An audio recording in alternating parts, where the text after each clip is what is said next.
Troy, just to show such a paradigm shift between where people are in life, whether they're a business owner or employee. There's an example of a business in Melbourne who they have a shop front.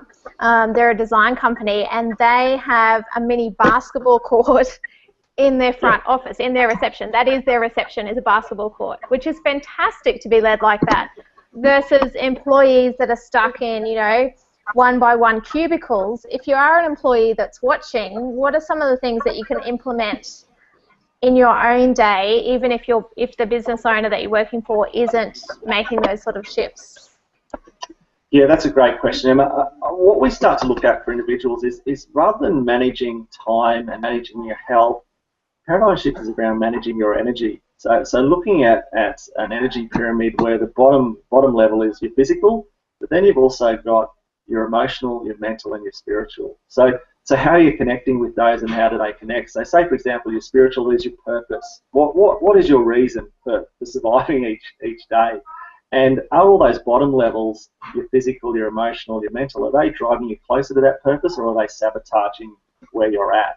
So say for that person sitting in a small cubicle and they really want to invest their time and being better and being more committed and being engaged in what they do, but then they're having poor eating habits of no breakfast, etc. It's actually sabotaging where they want to go, because those poor eating habits are going to have a big effect on their mood and a big effect on their performance and drive them away from what they actually want to achieve in life.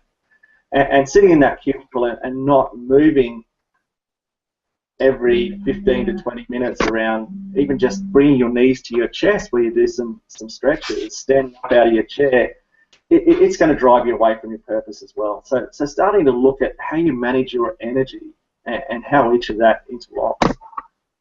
So basically, you can, as an employee, you can take responsibility for your own health in the workplace and perhaps start a revolution yourself. It's that ripple effect, Emma, and not just you can, you have to. There is no choice. It's time to really engage with what we're doing. Medibank Private has a study on their website called Stand Up Australia. It is a few years old now, though, but they looked at having ergometers on people's arms, and they had a look at their activity levels during the day, their metabolic rate, etc. 100% of the people in the study, they also had to write down their activities, overestimated the amount of activity they got per day. So the stories we're telling ourselves aren't necessarily true. Our perception around how much we're moving aren't true. And what that study found was, I think it was 76% of the participants' day, their metabolic rate was the equivalent of sleep. Now, that is a scary, scary thing for our health. Metabolic rate's going to affect the way we process sugars, the way we process fats, and if our metabolic rate's the equivalent of sleep, then we've got some serious issues in the offices that we're working in. So the scary I'm laughing, but it's not really funny.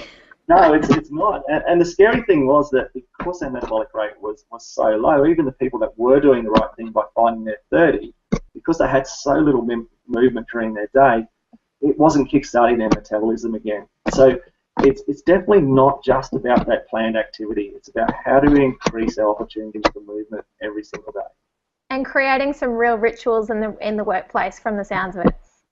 Creating real rituals. So actually identifying and recognising what the habits are that are driving us away from our optimum health, and introducing rituals that are going to drive us towards that optimum health. Shane, do you have any last comments on Troy's presentation today and what we've discussed? No, look, I know we spoke a lot about movement. I just have a tip, and I guess a healthy cultural thing that we did in our business. We touched briefly on eating, but we replaced all the sugar in our boardroom with fresh fruit. Fantastic. And we found, we did this a few years ago, but found that the energy levels in meetings just increased something fierce. So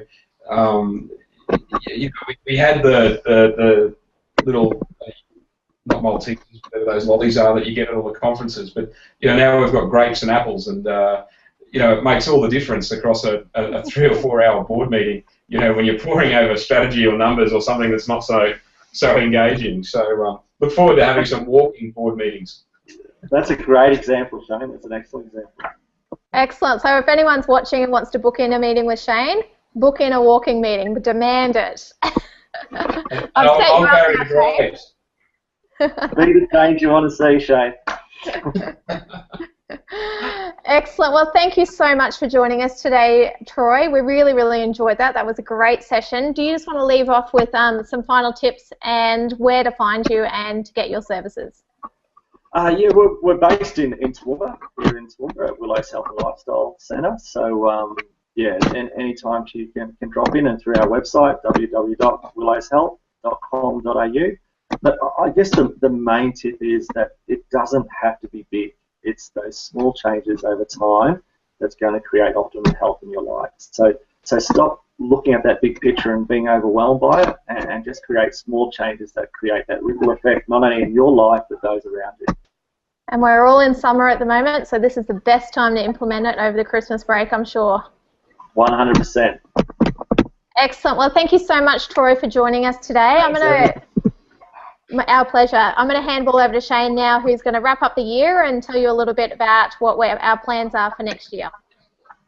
So great. Thanks again, Troy, and thanks everyone for joining us. This is number 8 in our Lunch and Learn series. It's the final one for this year. We've learned a lot, and anyone who's been with us for all 8's probably noticed that the format's changed a little. Emma and I and some of our guests are going to sit down over the next couple of weeks and just review that and look at what the formula is going to be next year. But we have, like all good things, an evolution.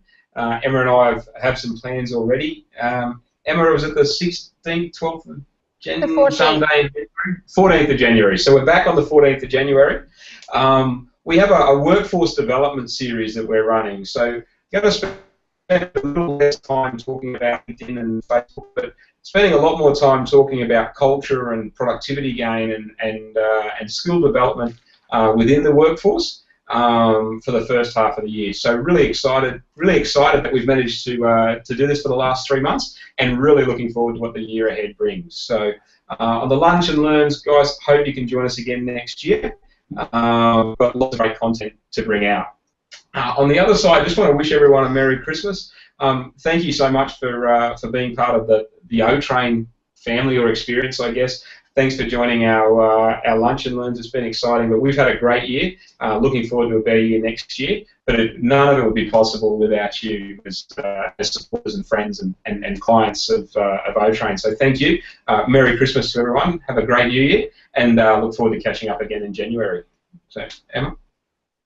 Excellent. Well, thanks again, Troy, for joining us. Thank you, Shane, for co-hosting, and we will see you back here again at 12 p.m.